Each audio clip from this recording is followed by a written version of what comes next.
You were an error? Don't sound so surprised, said Sirius, turning to Cecilia. I was one of the best, at the time. The Ministry only takes the best. I believed in justice. He stopped. I still believe in it, said Cecilia quietly. It's just not balanced justice. You have to do what you can for the greater good. Remus, said Sirius, looking at her. That's one of his sayings. The greater good. After all he's been through, I wouldn't be so pragmatic. That's Remus, said Cecilia, half to herself, and caught Sirius's narrowing glance. From what I can see, he always appears to take the down-to-earth approach. At least he can, said Sirius. All I can do is offer this old place out for the Order. I'm stuck here until Voldemort is defeated, and my name is cleared. Another reason to carry on, Sirius, she said, smiling at him. Well, at least until Christmas, and maybe I can unravel the secrets Raymond Lully and Joseph Black. If you don't mind. At least, she added. Sirius shook his head. It may prevent another 800 moles dying at the hands of Voldemort next year if what you plan is successful. Why should my godforsaken family stand in the way of that? They are the cause of at least some of it to start with. Cecilia realized that Sirius was staring at her again, and she broke the gaze, taking a few steps towards the door. I really must be going, she said. I need to work out the best way to get back to Hogwarts. Dumbledore escorted me, but if I have a choice I think I'd rather not travel by flu. It can take people that way, he conceded, crossing his father's study and placing his hand on the knob over hers. So how is the old place? Has the Humping Willow been burned down yet? How many points have Gryffindor won for Quidditch this year? Though I don't suppose you know what that game is, seeing as you are, after all, only a mole. Sirius's eyes glinted mischief, and Cecilia realized the sad, bitter Sirius she had seen just now had been replaced by his old self. Indeed I do, retorted Cecilia, rising to the bait. And I go and watch it, supporting the very best the school can field. And I suppose you support only the very best team there is to support, Sirius continued, a glint appearing in his dark eyes. Slytherin, of course, she replied, giving as good as she had got. Slytherin? You support Slytherin? Oh yes, said Cecilia airily. Sitting between Crabbe and Goyle, with Severus scowling behind me. She grinned, waiting for Sirius to twig. So how are the children? He continued, catching on and patently ignoring her last comment. Harry, Hermione, the Weasley family? Are they well? Cecilia nodded. And Hermione might even be happy once Ron has got over his infatuation with someone else, and they get together. Sirius smiled. So Hermione's in love with Ron? Phew. I'll take it she's not mooning over me. Well, that is a relief. Cecilia raised an eyebrow. Oh, well, it is a good job she's refined her taste a bit, isn't it? Cecilia remarked, provocatively. Sirius gave her a look to rival that of Mrs. Weasley. He turned the handle of the door, opening it to the cool draft of the second-floor landing. If there's anything else I can for you, please just ask, Cecilia. I know what you are doing is for the best. I don't know about that, Sirius. It's for the right. It's all I have at the moment. Sirius nodded. Their eyes met again, and Cecilia could feel her heartbeat beginning to quicken as she was drawn into his gaze. I'm glad to see you well, he added and leaned in towards her. Cecilia pulled back, dragging herself out of the trance, and held out her hand. In surprise he shook it firmly. Thank you, Sirius, she replied, and could feel the blush traveling up her chest and onto her neck. Well, if you'll excuse me, I'll go and... Wait, said Sirius, taking a step towards her. Cecilia stopped and turned. If you are intent on staying until Christmas, we're having a party here, on Christmas Eve. All of the order are coming and I just wondered if ... but if you don't want to, I can understand. Cecilia stopped, waiting for him to finish. Just then Tunks appeared on the stairs to the left of Cecilia. "There you are, Cecilia. Watcher," she said, looking between Sirius and Cecilia. Just to let you know, Sirius, Dumbledore wants a word before he leaves.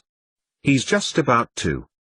"Oh, right," said Sirius, not taking his eyes off Cecilia. "I'd better go," he added, and smiled at Cecilia again before stepping between Cecilia and Tunks and heading downstairs. Tunks grinned.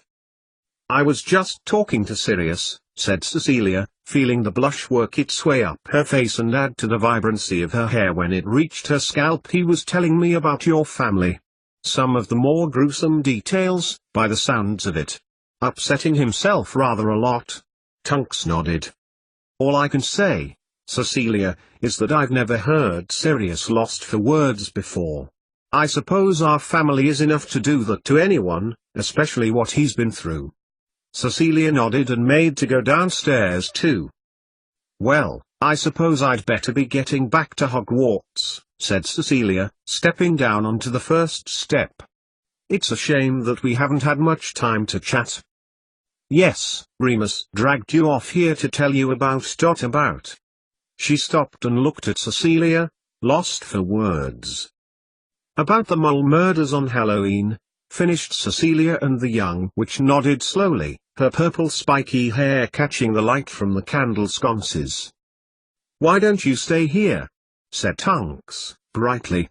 "I've got to go to work at 6 tomorrow. I can easily flew you back to Hogwarts in the morning, then at least we've been able to catch up." Cecilia smiled happily, and nodded. She followed Tunks down both flights of stairs, hurrying to keep up with her. As they got to the bottom of the second flight of stairs, into the living room, Cecilia noticed that most of the supper had gone.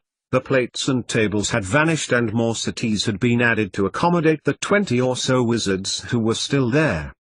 As she stepped in between the throng, Tunks picked up speed and headed towards Dumbledore, who was engaged in conversation with Sirius and Bill Weasley near the door to the hall. Cecilia made to follow her but stopped as Mr. Weasley, who had been busy talking to Sturgis Podmore, called her name. "Cecilia, I've been speaking to Remus," he said, enthusiastically.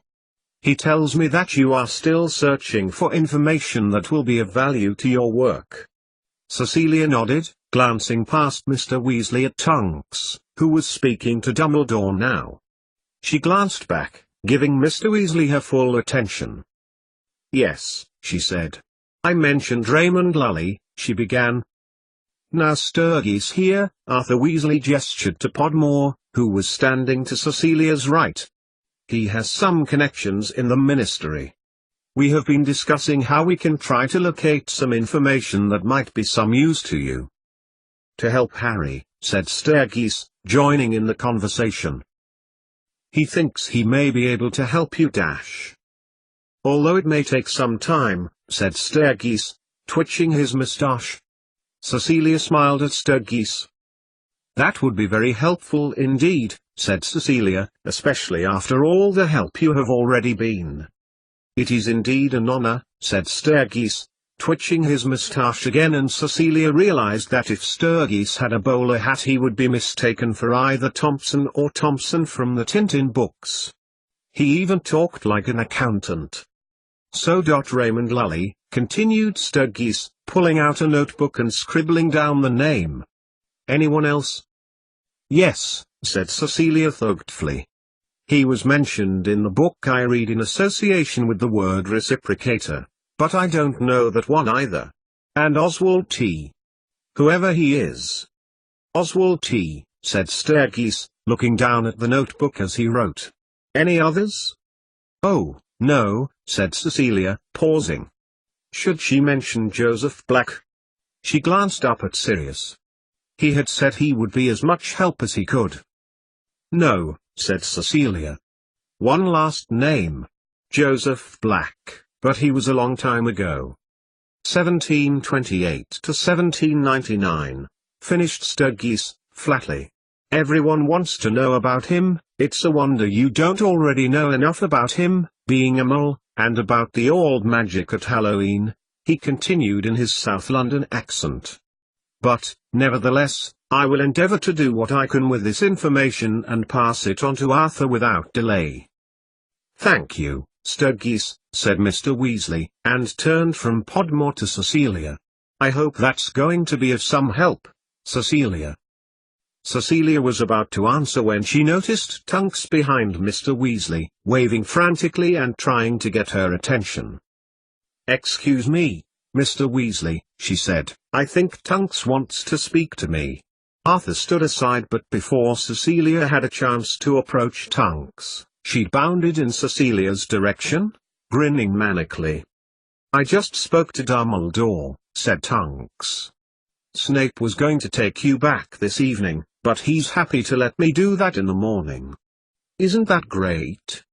Cecilia nodded. "Yes, it's great," she replied. "I haven't a change of clothes though, nor a toothbrush." "Not to worry," said Tunks. "Come up in about 5 minutes and I'll have sorted out everything you need. Just like you did when we stayed at your house," she added. "Though I can't promise you a valutation." "Well, I'll have to make do with conversation, then," laughed Cecilia. "I'll just say good night and I'll be up." "Righto," replied Tunks, and with that made her way merrily upstairs. Cecilia looked past the groups of wizards again to where Dumbledore had just been. Sirius would probably not care whether she stayed with Tunks that night, but it would be impolite not to just check with him anyway. "Looking for Dumbledore?" asked Mrs. Weasley, when Cecilia realized Dumbledore and Sirius were not where they had been just now, and not even in the room. "I think they went into the kitchen," she continued, looking at the closed kitchen door. "Tunks seems delighted that you're going to stay." "So am I," replied Cecilia, marveling at the way in which Mrs. Weasley never missed anything. "I do so love having Tunks as a friend, Molly," she added, and Mrs. Weasley smiled. "Well, if I don't see you again, I'll bid you good night, though I doubt that you'll get much sleep if you're bunking with Tunks. I've never known such a chatterbox." Cecilia laughed, wished Mrs. Weasley a good night as well, then proceeded towards the kitchen. She placed her hand on the handle of the door and pushed down, looking around the kitchen for Dumbledore as she opened it. To her surprise, there was no one inside, only the dishes and saucepans washing themselves merrily in the large sink. Cecilia turned to go. Obviously Molly was mistaken, but stopped when she heard voices coming from the kitchen door that led to the small garden of the house. "Then you have chosen to burden her with more woes, Lupin." Who was that, thought Cecilia, and she crossed the kitchen floor to where the voices were coming from. "Severus," said Dumbledore, "it was voted upon unanimously." "With respect, Headmaster, I was not present, therefore it could not have been unanimous." "That's right, Snape, you were out, carrying out other duties." "Sirius," she thought, "Dumbledore and Snape." Cecilia felt annoyed on Snape's behalf, especially when she recalled what obvious agony he had been in that evening when she had left with Dumbledore. "Conveyed the information accurately, Sirius, you were there." "And Remus," added Cecilia to herself. Perhaps she should wait in the living room until they came back inside. Then she could speak to Snape before she went to bed. Although it was a shame you weren't there to support her, Snivellus. "But he knows why," thought Cecilia, angrily. He had told her why. So why torment him over something he could not help? Other duties, But then you wouldn't know anything about that. Cecilia turned and left the kitchen, returning to the living room to wait for them. A cold wintry breeze swept across the garden of Grimmauld Place and Remus Lupin looked across at Dumbledore. "Sirius, no," said Remus, stepping between them. "Surely the most important thing is the research? God knows, we've waited long enough for it, and now you can make the potion for Harry." "That's the most important thing," he added. Dumbledore nodded. and now we have the information we need. I can do as Lupin has just suggested," continued Snape, his face contorting into a grimace. "And Mrs. Frobisher can leave for home now," added Sirius. "For her input is no longer required. After the ball, of course." "Out of the question." Snape turned to Dumbledore and looked at him. "Headmaster, do you not think she should take it easy now? Besides, who are you to say what she can or cannot do? She wants to attend the ball at Christmas here. You know of the dangers she faces should she return to the Mole world," growled Snape towards Sirius. "She would be found by one of them. Even if you do not care about her well-being, you care for Potter, and he would be in danger should they use Veritaserum on her." Remus looked between Sirius and Snape again. "Ha!" laughed Sirius, plunging his hand inside his robe, and gripping onto his wand. "And why is it that Voldemort knows of her existence? What other reason could you possibly want for her to stay, and what better way of making sure that happens by claiming she is in danger?" "Yes. Why do you want her to stay at Hogwarts, Severus?" Dumbledore looked at Snape as he took in Remus's question. "The potion is not yet finished. Indeed, it is barely begun. I think I know her better than you, Lupin, when I say that she will want to see it out to its conclusion. She is a professional. Yet she informed me in the intimacy of my father's study that she would be leaving at Christmas. Perhaps you are letting your emotions run away with you again, Snivellus." Snape pulled out his wand and took a step towards Sirius, arm raised. "Gentlemen." Dumbledore had his arms outstretched now in a gesture both wizards knew meant they should lower their wands. "I have just spoken to young Nymphadora," Dumbledore continued, "and I have agreed that for her to accompany Mrs. Frobisher back to Hogwarts tomorrow. I understand that Miss Tonks is very excited about the Order Ball, gentlemen, and wishes to discuss at length the plans with Mrs. Frobisher." Snape looked aghast. "Headmaster, surely after the last time Mrs. Frobisher stayed here," but Dumbledore cut him off. "As for her departure, she has yet to discuss this with me, and I believe she has yet to make up her mind. However, should you so wish, I will fetch her and ask her to explain to both of you her intentions." Both Sirius and Snape looked down slightly, as if they were 17 again. "Then when I have spoken to her and she has informed me of what she intends to do, you shall know of it. Does this satisfy you, gentlemen?" Dumbledore looked at all three of the wizards before him. Remus and Sirius nodded. Snape merely glared at the floor. "In that case, I suggest we rejoin the Order where we can continue our business in a more constructive manner." He raised his wand, flicked it. The door to the kitchen opened and he walked in, Sirius and Remus following him, and sat down on chairs in the kitchen, glaring at Snape as he followed Dumbledore into the living room. Cecilia looked up from the cup of tea that Mrs. Weasley had given to her and got to her feet, approaching Dumbledore as he paced across the living room. "Excuse me, Professor," called Cecilia as he passed. "I just wanted to ask about this evening. Mrs. Frobisher, did Tonks not tell you that you may stay?" He spoke abruptly and Cecilia got the distinct impression he was in a hurry. "Yes, but I need to ask Sirius. It's his house after all. Tonks asked him on your behalf. As an Order member you are welcome to stay in any case. However, he was quite happy with the situation. Now if you'll excuse me, Mrs. Frobisher, I must depart. But before I do, may I take this opportunity to congratulate you again for this evening?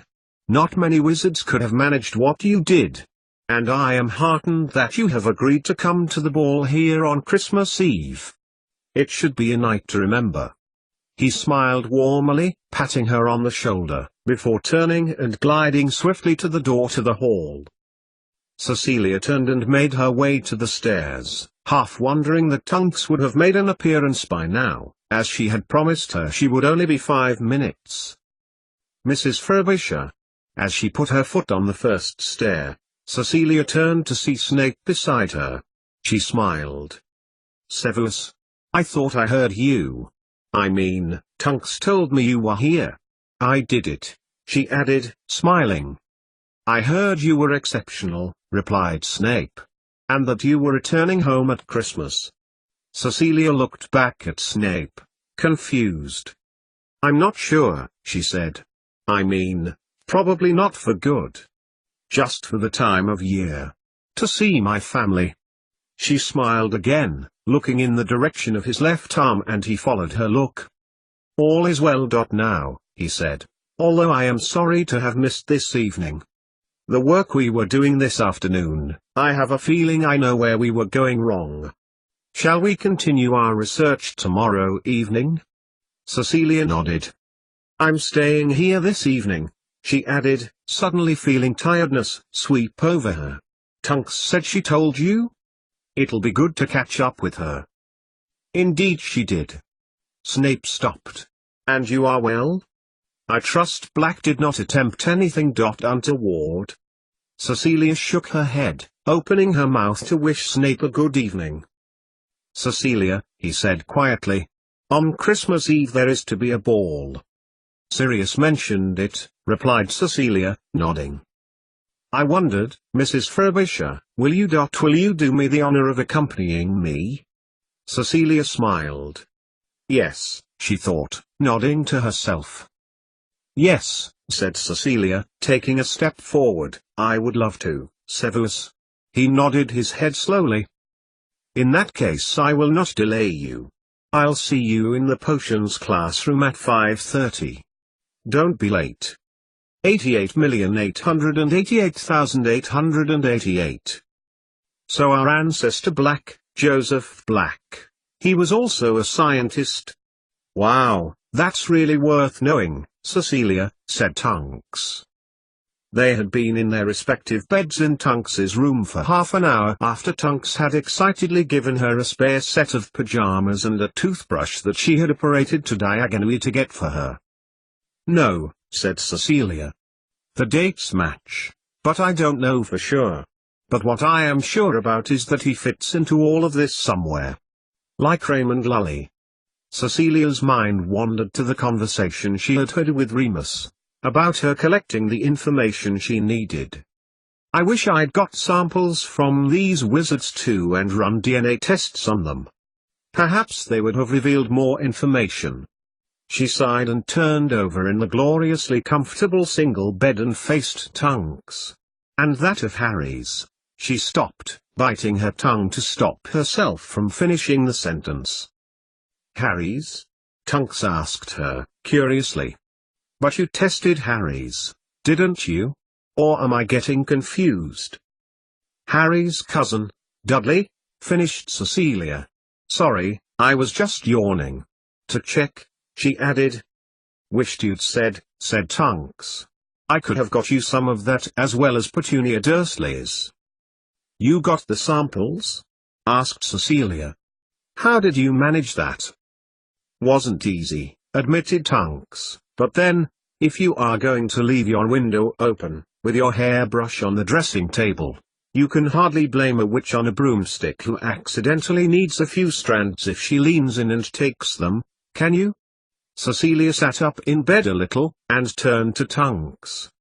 Tunks, she asked quietly. Yes?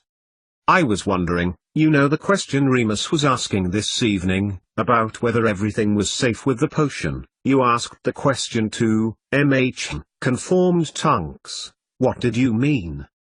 Remus was just getting a bit tongue-tied, said Tunks. I think that's what he meant. Cecilia shook her head. No? He was talking about efficacy. Effectiveness. The connection is still valid, and we could make the link. When he told me about Halloween this evening, he mentioned about how we could improve what we had. I said if we had some of Lily's hair, we could confirm we had the right proportions. So that's what he was talking to Kingsley Shacklebolt about. Exclaimed Tunks. This evening, when you were in Uncle's study. Kingsley is in charge of all wizard crime scenes. I heard him mention Godric's Hollow to Kingsley. He must be trying to arrange something. Soon the conversation drifted to Tunks's work the next day, and on to Remus. They talked about her complicated relationship and Tunks asked Cecilia about him. She told Tunks that, while she still loved her husband, gone though he was, her pain was going away slowly, and she knew that one day she wouldn't feel as bad as sometimes she did now. "You know," said Tunks, "that's exactly what my dad said about his parents after they were killed by Voldemort. He still thinks of them, he goes off into a little world of his own, and he's thinking about Gran buying him sweets on his way to school, or Grandad playing with him in the garden. Strange what love does to you. That's why I'm so lucky to have Remus." "It must be so difficult, relationships between wizards and muggles," said Cecilia. "How your parents manage it?" "Dunno," said Tunks. "I think if you love someone, it doesn't matter. I mean, take Nick. Nick from your place of work, for instance. A more mullish man I've never met, and yet I can see the attraction." "I'm amazed, Tracy Tunks," laughed Cecilia. "But I don't think it can be as straightforward. At some stage, backgrounds must come into it. Why are you so interested in wizards, all of a sudden?" "Hang on," said Tunks, sitting up in bed. "You sly thing, Cecilia. You and Sirius?" She shook her head. Cecilia said nothing. "You and Sirius?" she repeated. "I mean, I can see the attraction there too. Far too many women have fallen for the black charms, Cecilia, but dash." "No," Cecilia replied. "Not in the least. But dash. Come on. You can tell me. What is it?" And Cecilia told her about the eve of her birthday, something she had told no one else. Tunks gaped open-mouthed as she recounted the story, not in its fullest detail. "And to think if I'd turned up that night." She stopped, looking aghast. "You followed Snape? Sirius kissed you? I saw the mark on his face and I remembered asking him where he'd got it from." "He also tried to kill me, Tunks," Cecilia reminded her. "And I can't see me in a relationship with anyone." Cecilia's mind filled with images which she tried to ignore, let alone a wizard. "More images filled it, let alone your cousin," she finished, glad that Tunks could not see the thoughts in her mind. "But he invited you to the ball," persisted Tunks, looking sideways at her. "And you've remembered that kiss for quite a while." "Yes," said Cecilia, ignoring the last bit. "But I'm not going to be going with him." "Oh? Someone else has asked you?" "As a matter of fact, Severus," said Cecilia, matter-of-factly. "Don't look like that. He is my work colleague, and a member of the Order. And has, as I recall, never tried to kill me." "Snape?" said Tunks, astounded. "You're not telling me?" "You and Snape?" Tunks's hair began to change color of its own accord. "In your nightmares," replied Cecilia. "Anyway, it's only a do, for heaven's sake. You wouldn't say that if you knew Sirius's parties. And we'll be here, with the rest of you." "I know," said Tunks, shaking her head. "But it must be the first time since. She stopped uncertainly. "Since he was much younger that he's got to date." "Are you going with Remus?" said Cecilia, changing the subject. "To the ball?" Tunks nodded. "Yes, we're going together," she whispered, and Cecilia thought that some of the young woman's forthrightness had melted away. She waited until Tunks was ready to tell her.